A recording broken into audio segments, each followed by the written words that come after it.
Hi there. Here, we turn psychology books into clear, thoughtful audio journeys so you can understand the mind, one idea at a time. Feel free to subscribe for more. Let's dive in together. Metrics we all use for success. We're unpacking a stacked material all centered around the landmark work of Daniel Goleman, specifically his definitive exploration of emotional intelligence. Our mission today is sharp and, I think, intensely relevant to understand why your heart, in so many ways, really dictates your life trajectory, your happiness, your leadership capacity, far more reliably than your textbook smart brain. This deep dive is really designed to be a shortcut, a way to understand the neurological and psychological structure of the human mind and heart, and most importantly, how we can learn to wield that structure more effectively in our modern, really complex lives. Okay, let's unpack this. And I want to start with a foundational idea that is surprisingly ancient. Long before we had MRIs or neurobiology, Aristotle in the Nicomachean Ethics laid out the central challenge. He basically defined emotional wisdom, didn't he? He did, almost 2,400 years ago. He wrote, "Anyone can become angry, that is easy. But to be angry with the right person, to the right degree, at the right time, for the right purpose, and in the right way, this is not easy." And that complexity, that mastery, that's what we're talking about. That's emotional intelligence. Exactly. That enduring challenge is what really sets the stage for the urgency of this whole topic. Our sources present this fascinating, almost stark contrast in the modern world. We see these moments of truly profound emotional wisdom right next to just shocking emotional ineptitude. And Goleman's argument is that the gap between those two is getting wider. It's widening, which makes the EI an urgent necessity. I mean, take the NYC bus driver anecdote. You have this middle-aged guy, he's driving a packed, unbearably steamy bus on an August afternoon. Everyone is sullen, irritated. It's miserable, gridlock traffic, the absolute last place you'd expect to find any joy. Zero expectation of joy. Yet this driver greets every single passenger who boards with this enthusiastic, almost shocking, "Hi, how you doing? Welcome aboard." That's a moment of just spontaneous, disruptive positivity. He's injecting an emotional state that the environment absolutely did not call for. Precisely.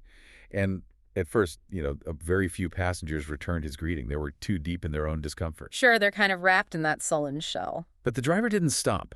He kept up this lively, infectious, running monologue about all the rich possibilities of the city. The sales, the exhibits, the weather forecast. He was actively performing cheerfulness. And by the time people got to their stops and started to get off, they had shaken it off. They were smiling. They were giving him genuine smiles and sincere, appreciative responses. So he was acting as an urban peacemaker. He created what the source calls a spreading virus of good feeling, just through his own sustained emotional effort. That's EI applied perfectly.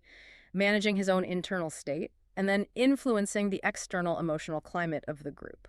Now, hold that image in your mind, that moment of emotional mastery, and juxtapose it against the reports of emotional incompetence that our sources cite as evidence of this worldwide uptick in emotional ineptitude. And these are some really disturbing stories. They're deep, disturbing stories that make the evening news. We're talking about a 9-year-old who goes on a rampage, vandalizes property just because some classmates called him a baby, or the fatal beatings of infants and small children prompted by parental frustration over things as small as the child crying too long or blocking the television. The scale of the response is just so wildly disproportionate to the trigger. It is. These incidents, these shootings over minor slights, moments of road rage that turn violent, they demonstrate this creeping collective inability to manage the simplest, most potent negative emotions. The stakes are literally life and death. And this is where the science comes in, right? The need to understand and teach these skills. Exactly. Our sources stress that the last decade saw this unparalleled burst of scientific studies, particularly in neurobiology, all made possible by brain imaging technologies. So for the first time in human history, we can actually see how this intricate mass of cells operates when we think and feel.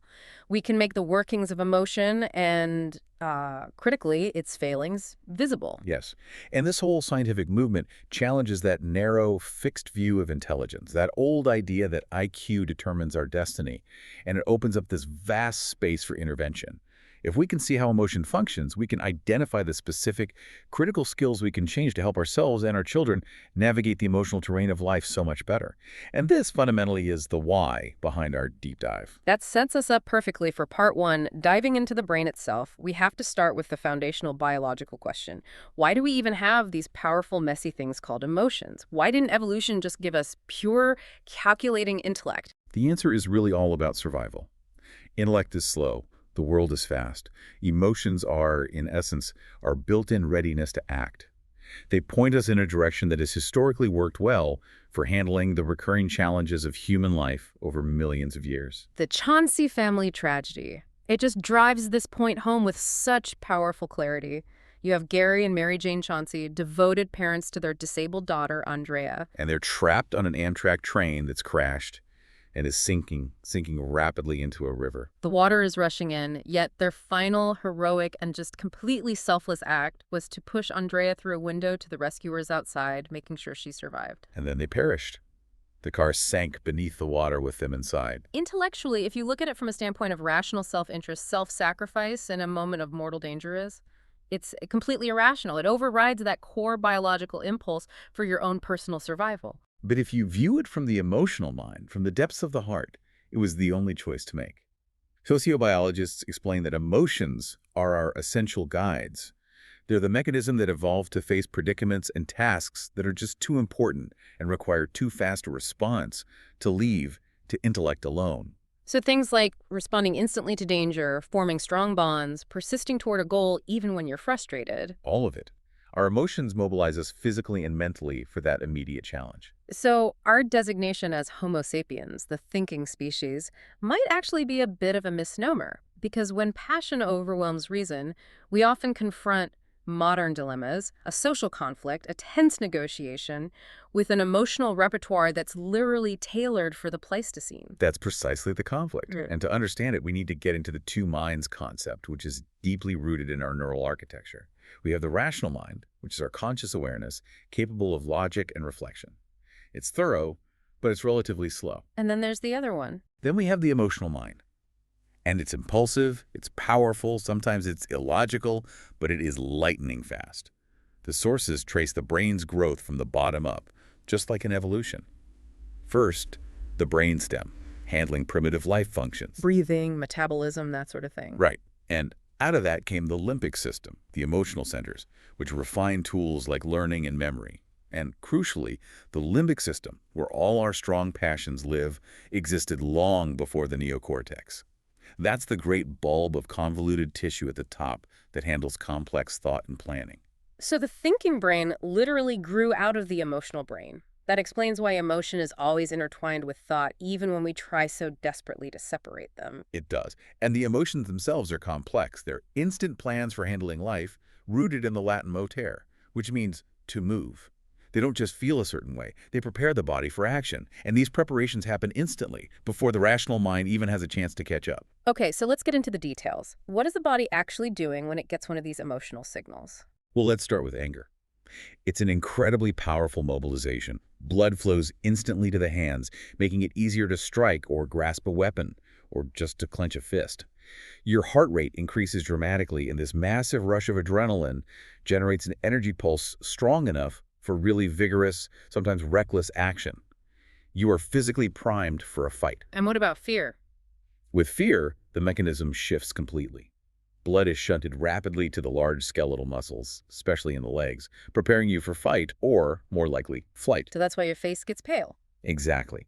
This massive shunting of blood causes the face to blanch and become cold, that white with fear look.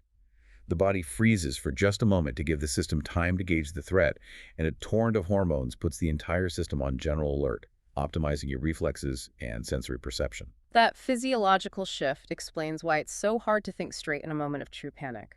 The resources have literally been moved from the reflective part of your brain to the action centers. Exactly. But it's not all activation. Contrast that with happiness or love. These involve parasympathetic arousal, the physiological opposite. This is the relaxation response. It fosters calm, contentment, a desire for affiliation. It doesn't recruit massive energy for a fight. It actually allows the body to recover from the stress of upsetting emotions and prepares it for social bonding and nurturing. This incredible instant dominance of the fast emotional mind is perfectly captured by what the sources call the emotional hijacking. That moment when reason is just taken offline. The Richard Robles anecdote is chilling because it shows a complete loss of control. Right, he was a seasoned burglar trying to go straight, but during a botched robbery, one of the women, Janice Wiley, threatened to remember his face and track him down. And that was the trigger. That was it. Robles later recounted this surge of rage and fear, saying, "I just went bananas. My head just exploded." In that frenzy, he fatally attacked both women who were there. This is the neural hijacking in action. A center in the limbic brain proclaims an emergency, and it recruits the rest of the brain and body to its urgent agenda before the thinking neocortex has a chance to fully assess the reality of the threat. And the specific seat of this, the part of the brain that orchestrates this panic response and dictates our most impulsive moves, is the amygdala. The amygdala, yes. That pair of almond-shaped clusters perched just above the brainstem. It's the specialist for emotional matters. It's surprisingly large in humans, and it acts as the storehouse of emotional memory. It's the trigger for fear and rage. If it's severed or damaged, the person suffers from what's called affective blindness. Life is stripped of all personal meaning. Exactly. Joy, fear, recognition of loved ones, all passion depends on the amygdala. What's fascinating here is Joseph Ledoux's revolutionary discovery. The neural architecture that actually allows this hijacking to occur, he called it the neural tripwire. This is the core mechanism that privileges speed over accuracy. If we look closely at the architecture, sensory signals, what we see, what we hear, what we feel, they first travel to the thalamus. And from the thalamus, the signal immediately branches into two distinct paths. This is the anatomical foundation of our two minds. The first path being that emergency quick route. Yes, it is the direct, quick, but ultimately sloppy shortcut straight to the amygdala, which acts as our emotional sentinel. It doesn't wait for refinement. The second path is the slower, more detailed and refined route to the neocortex, the thinking brain, where the signals are put together, analyzed, and assessed for their true context and meaning.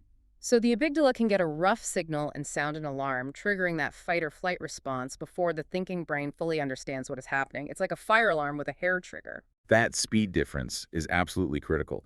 The amygdala can begin a physical and mental response in as little as 12 milliseconds.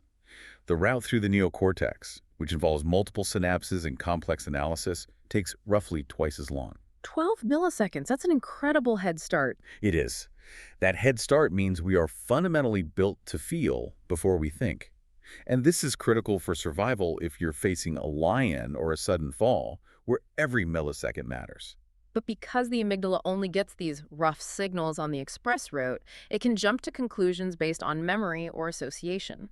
That's why you have that jarring moment when you mistake a jacket hung in the dark for an intruder. Or, as the sources cite, mistaking a pile of boxes crashing in the dark for the ceiling caving in. You leap out of bed, terrified, only to realize, a second later, there was no real danger. The emotional response happens before conscious thought. It does.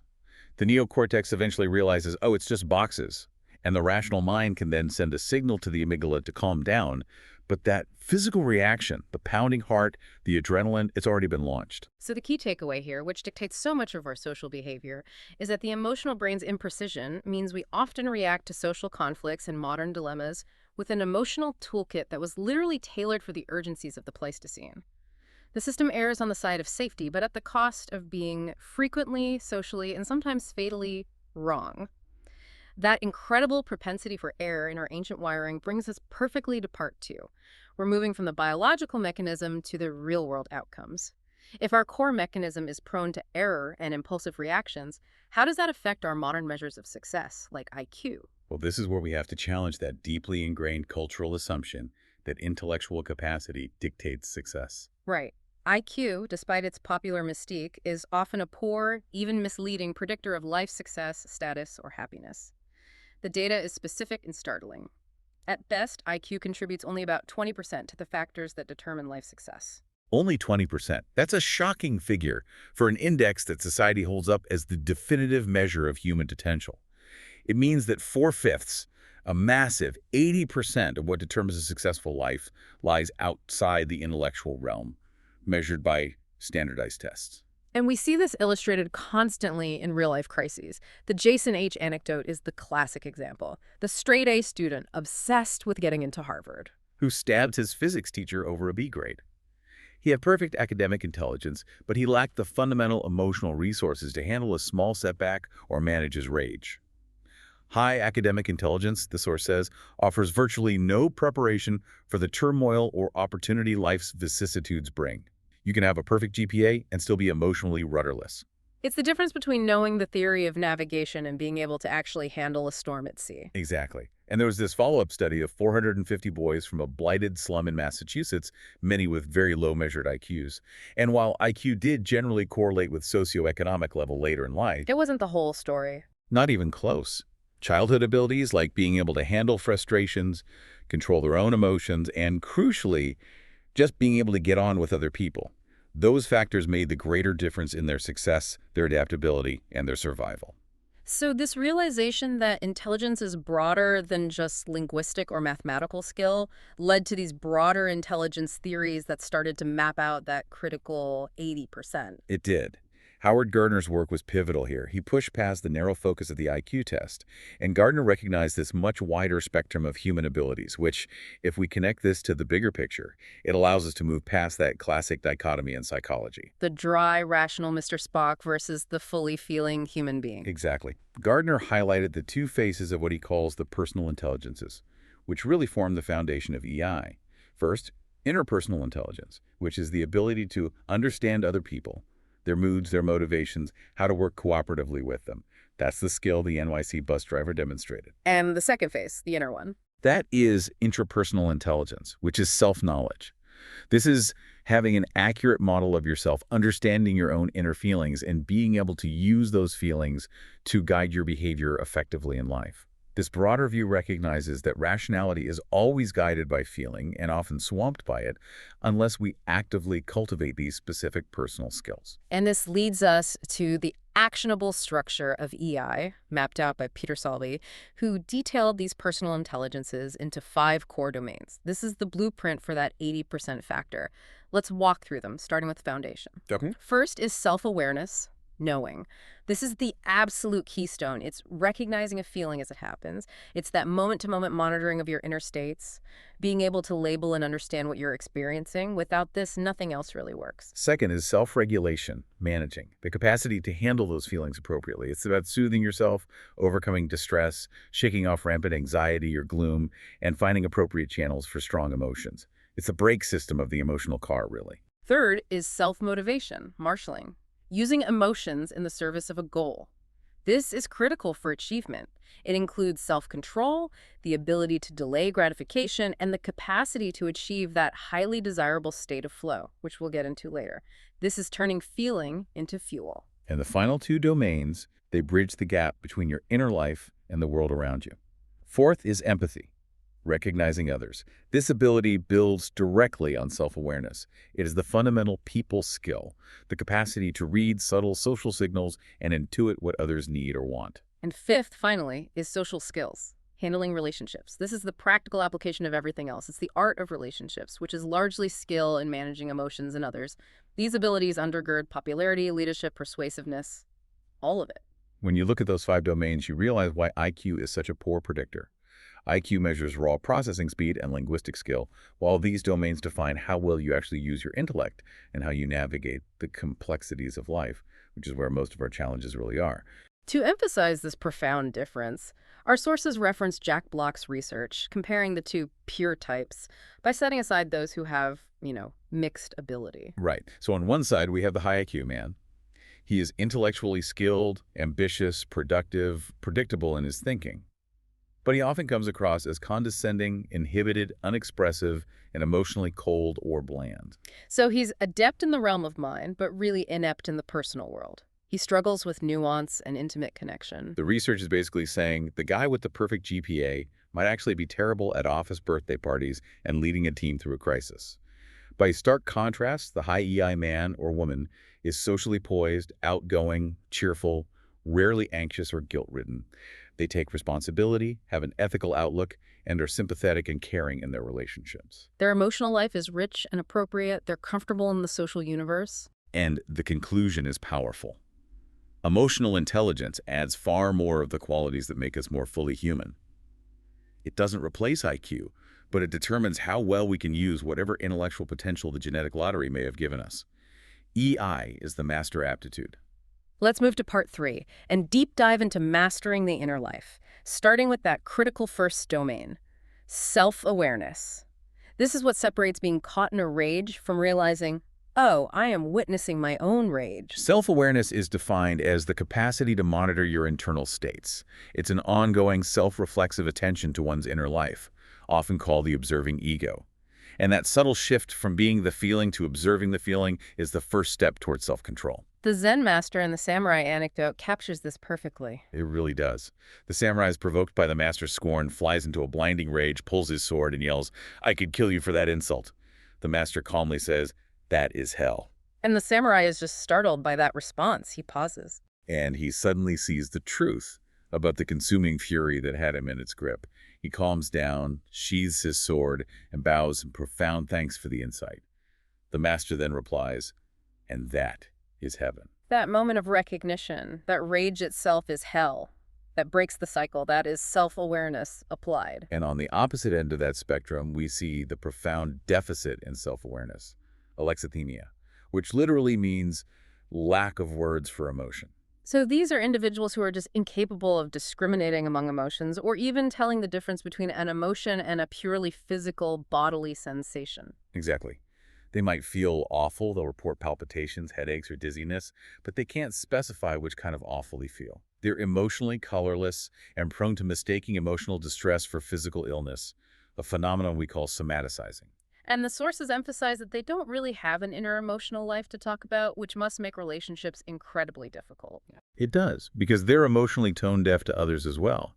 If you can't process your own anger or fear, you certainly can't intuit it in a partner or a colleague. This deficit highlights a crucial and I think non-obvious point, that emotional feedback, that gut feeling, is absolutely necessary for efficient, rational thought. This is best evidenced by Elliot's case. Elliot was a highly successful corporate lawyer who had surgery to remove a tumor in his prefrontal lobe. Intellectually, his IQ was untouched. His logic was flawless, but his decision-making was disastrous He couldn't hold a job, ruined his marriage. and was paralyzed by the most mundane choices, like spending hours obsessively debating which color pen to use or when to schedule a follow-up email. But if his IQ is intact, why couldn't he just use pure logic to schedule his appointments? Are the sources suggesting that rational thought is literally impossible without emotional feedback? That is the profound implication. The surgery severed the crucial neurological ties between his emotional centers, the amygdala and related areas, and the thinking neocortex.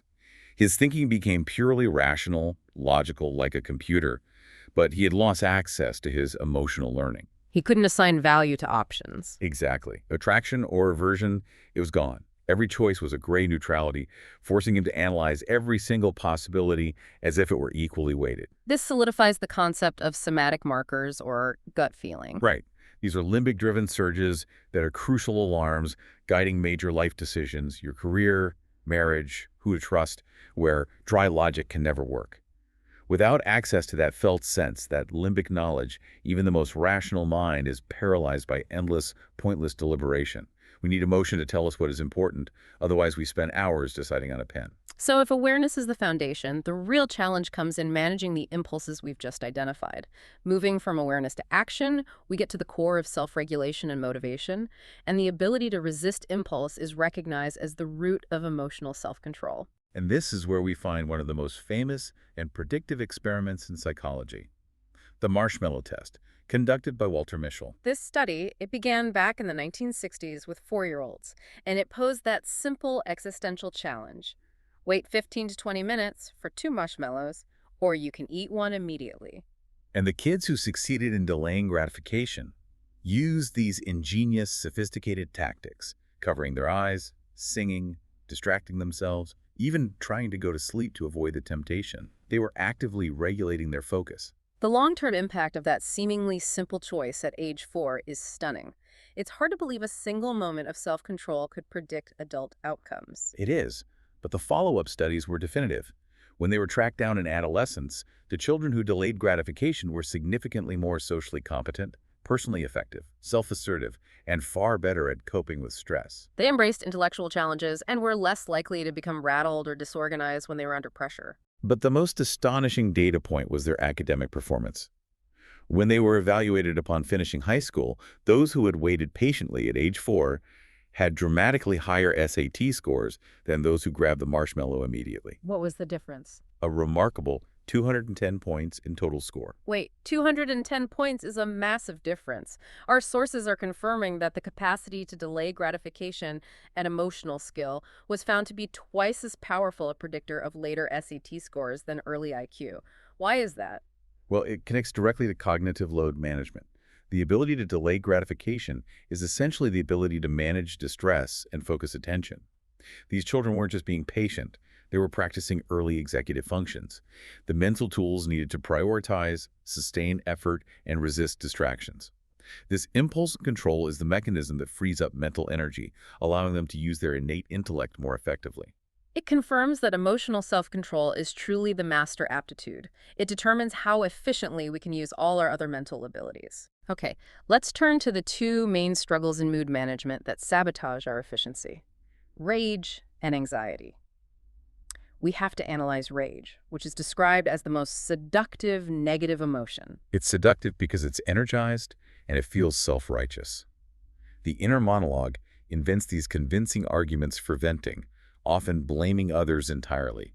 Psychologists like Dolph Zillman show that anger builds on itself. It's an escalating process. How does that work neurologically? When the body is already edgy, hormonal surges triggered by hostile thoughts ride the tails of the previous surge, escalating the body's physiological arousal very quickly, often past the point of no return for rational thought. So the chemical response from one trigger actually amplifies the response to the next trigger. It's like we become a walking time bomb if we don't diffuse that first burst of irritation. Precisely. Stress of any kind, traffic, a tough deadline, lack of sleep, it lowers the threshold for rage. You are carrying an emotional debt. And this brings us to the ventilation fallacy. I'm glad you brought this up because our sources are directly contradicting decades of pop psychology advice that told people to punch a pillow or yell. Why is the neurobiology so definitive that venting actually prolongs the anger? Because the goal of cooling down is to reduce arousal, and venting does the exact opposite. Catharsis, or yelling back, like the cab driver who vented to the researcher, is scientifically shown to be one of the worst ways to cool down. Outbursts of rage pump up the physiological arousal and prolong the mood rather than ending it. The driver who yells, "It makes you feel better," is simply reinforcing the neural circuit that led to the rage. So if venting is out, what actually works for anger management based on the sources? We need actionable source-back strategies. 2 categories prove most effective. First, challenging the angry thoughts. This is cognitive reframing, actively questioning the narrative that made you angry. Is a reckless driver truly evil, or did they just not see you? Is the situation as catastrophic as your rage-fueled mind is saying it is? This is crucial, but it works best before the anger reaches high levels of rage, where reason is basically useless. And if you're already at that point, Second, and this is vital for when the rage is already high, is cooling down physically. Since the physiological arousal is the problem, the solution has to interfere with that state. This means removing yourself from the trigger and seeking distraction. The distraction should be absorbing but neutral reading, watching a neutral TV show, or active exercise. The point of the physical activity is to change the body's physiological state from high fight-or-flight arousal back down to low arousal. okay, moving to worry and anxiety. Our sources categorize this as an overly zealous mental preparation for a threat that has just gone completely awry. Chronic worry is fundamentally destructive because it's a rigid, repetitive thought pattern that consumes your attentional resources. It captures your working memory, interfering with concentration and problem solving. This is why the sources cite that highly anxious air traffic control trainees fail disproportionately, even if they have superior intellectual scores. Their working memory is full of worry, not situational calculations. But I've heard people argue that worrying helps them because it forces them to plan for the worst. That's the subtlety. Psychologists like Thomas Borkovec found that worriers sometimes feel it helps because chronic worry tends to take the form of words like, "What if I fail?" rather than powerful, catastrophic images, like actually seeing yourself homeless. Immersion in the verbal worry partially suppresses the more powerful, image-driven anxiety. It's like a halfway antidote to the very anxiety it evokes. So it keeps the anxiety manageable, but still destructive. Exactly. The solution here is a three-pronged approach. You can't just tell yourself to stop. First, you have to cultivate self-awareness to catch the worry cycle early. Second, you must actively challenge the worrisome thoughts with a critical stance. Is this catastrophe truly probable? And third, you must establish a mental train incompatible with worry. This might be deep relaxation, meditation, or distraction with highly upbeat, non-melancholy activities. The goal is to interrupt that specific cycle of anxious thought. We've addressed the inner life. Now we bridge those internal skills to the external world, moving to the social realm, empathy and relationships. The transition here is clear. Empathy, domain 4, builds directly on self-awareness. If you don't know your own feelings, you are, as the sources say, emotionally tone-deaf to others. Empathy is the capacity to intuit another's feelings, which means reading subtle, nonverbal channels. And that nonverbal reading is so critical. Our sources note that nonverbal cues hold 90% or more of emotional meaning, tone, gesture, expression. Robert Rosenthal's PONS test, that's the Profile of Nonverbal Sensitivity, measures exactly this ability, and it showed that this skill is completely independent of IQ. Those who scored highly were significantly better adjusted, more popular, and more socially sensitive. If you can read the emotional atmosphere, you are far better equipped to navigate it. And the roots of caring are visible extremely early. Very early. You see it in infancy, with mirroring distress at 9 months, an infant getting upset when another infant cries. Then, in early childhood, like the 15-month-old Jay trying to comfort his crying friend Len. And by late childhood, the most advanced level of empathy emerges. The ability to understand distress beyond the immediate situation, seeing it in the context of an entire group, like the poor or the oppressed. But the seeds of empathy are heavily shaped by early interactions, particularly with caregivers. Our sources explore Daniel Stern's concept of attunement. Attunement is that deep emotional sharing, often tacit and nonverbal, where the parent lets the infant know they sense what the infant is feeling. It is a precise matching of the intensity or quality of the emotion, not just simple imitation. It's a mother affirming a baby's delight with a matching squeal or gentle shake, communicating, "I see you and I understand that feeling." And the cost of misattunement is severe and lasting. It is. If a parent consistently fails to accept the child's feelings, maybe mocking fear or dismissing sadness, the child learns to suppress or avoid expressing those emotions entirely, often denying them even to themselves. We see this in the case of the twins, Mark and Fred. Their mother was naturally attuned to Mark, but constantly misattuned to Fred, who learned to turn his face away from intense emotion, becoming more fearful, dependent, and emotionally guarded later in life. So it's continually reshaping the child's working model of relationships towards suppression. Exactly. The neurology behind empathy is also fascinating. Research on non-human primates and humans shows that the amygdala, working with the visual cortex, plays a key role in rapidly interpreting facial expressions. We are biologically wired to mirror distress. That visceral mirroring is key. It is. The body of an empathic person, when watching someone in distress, actually physically tracks the other person's physiological response. Their heart rate, their sweat response, making the empathy almost physical. You are literally feeling a shadow version of what they are feeling. This makes the lack of empathy, or what the sources call the dark side, so terrifying. In sex offenders, the lack of empathy is crucial. It allows them to maintain these self-justifying lies that the child wanted it or it was just good discipline, to encourage the crimes and rupture any moral qualms. New treatments recognize this cognitive deficit and specifically focus on rupturing that denial by forcing perspective taking. They make offenders write about the crime in detail from the victim's point of view to try and force that missing visceral connection to the victim's pain. And then we reach the extreme end of the spectrum with psychopaths, who show this complete, chilling lack of remorse or conscience. Psychopaths are these glib manipulators who seem incapable of genuine emotional connection. Researchers like Robert Hare found that psychopaths, when tested, show no physiological fear response, no increased heart rate, no sweat to impending pain or threats. Which may explain their lack of concern for punishment. Exactly, and their inability to empathize with the victim's terror. If they don't feel fear, the concept of causing fear is completely meaningless to them. And even more chilling, because it speaks to premeditated cold action rather than impulsive rage, is this phenomenon of cool brutality seen in some violent husbands. These men, as their anger mounts and they become more verbally or physically belligerent, they exhibit this physiological anomaly. Their heart rate and blood pressure actually drop. This internal calmness suggests a calculated, cold act of terror and control, not impulsive race where the heart rate would surge.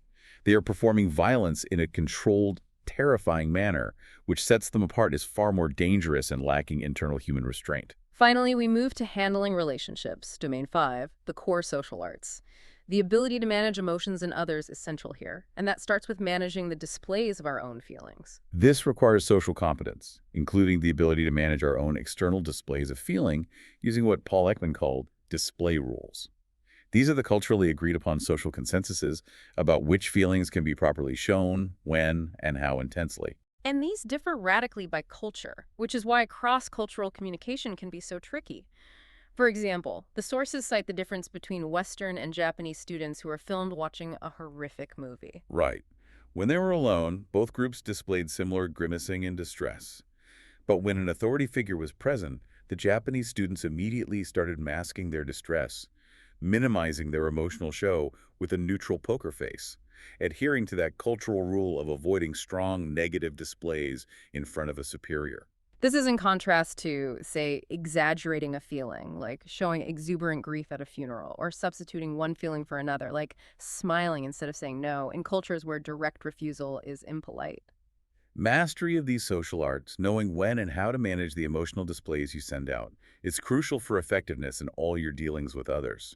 This is where leadership is born, where intimate relationships thrive, and where influence is achieved. That brings us to our final part. Focusing on how channeling emotions toward productive ends is the ultimate application of emotional intelligence. It's about using our internal skills to drive us forward, not hold us back. And when we talk about channeling emotions, we're looking at the power of positive emotional stances that are so critical for persistence. Hope and optimism are major factors here, and the forces give them very specific functional definitions. So it's not just wishful thinking. Not at all. Hope is defined specifically as believing you have both the will and the way to accomplish your goals.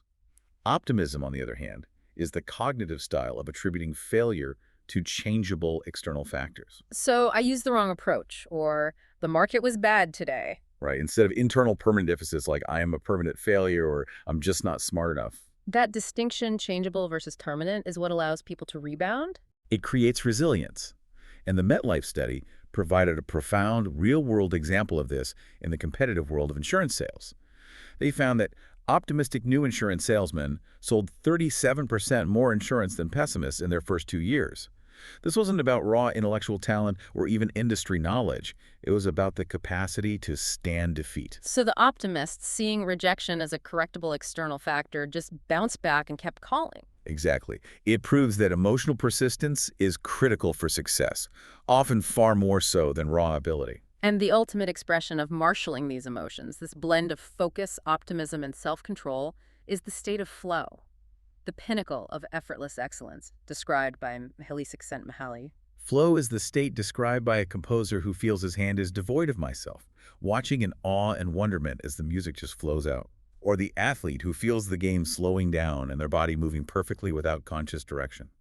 This is spontaneous joy, self-forgetfulness, and undivided attention where the performer is effortlessly excelling. It's fundamentally incompatible with the emotional static of anxiety or worry or self-doubt. It is. It's the zone of perfect alignment between challenge and skill. Flow exists in that delicate zone between boredom, too little challenge, and anxiety, too much challenge. And because it feels so intrinsically rewarding, that spontaneous joy, even rapture, it becomes its own motivator. You practice and hone skills simply to sustain that state of flow, continually pushing the limits of your ability, not for external rewards. This suggests a powerful new model for education, for mastery, for life itself. It really does. The ultimate motivator for mastery is the joy of engagement itself, not external rewards, grades, or fame. When we are driven by the pleasure of the process, and when learning is neither fearsome nor a bore, we learn best. Flow signifies that a person is engaged in a task that is exactly right for them, and the ultimate emotional skill is the capacity to sustain that engagement. What a profound and, I think, deeply motivating conclusion to this deep dive. We've explored the architecture of the emotional brain, the surprising limits of IQ in predicting life success, and the 5 fundamental domains that define emotional intelligence. From the inner work of self-awareness and the impulse control of the Marshmallow test to the social arts of empathy and influence. The ultimate takeaway, the promise that the sources reinforce repeatedly, is that the brain is plastic. Temperament is not destiny. Since these core emotional skills can be taught, improved upon, and actively cultivated, the sources mandate that we recognize emotional skill is trainable, not fixed. So let's make it actionable for you, the listener. Given the profound predictive impact we saw in the MetLife study and the Marshmallow test, here is the challenge for you this week. What is one area of your emotional competence, self-awareness to catch your rage, self-regulation to delay that immediate impulse, or empathy to better attune to a loved one that you will seek to cultivate this week to elevate your own master aptitude and bring true intelligence to your emotional life? We look forward to seeing where that journey takes you.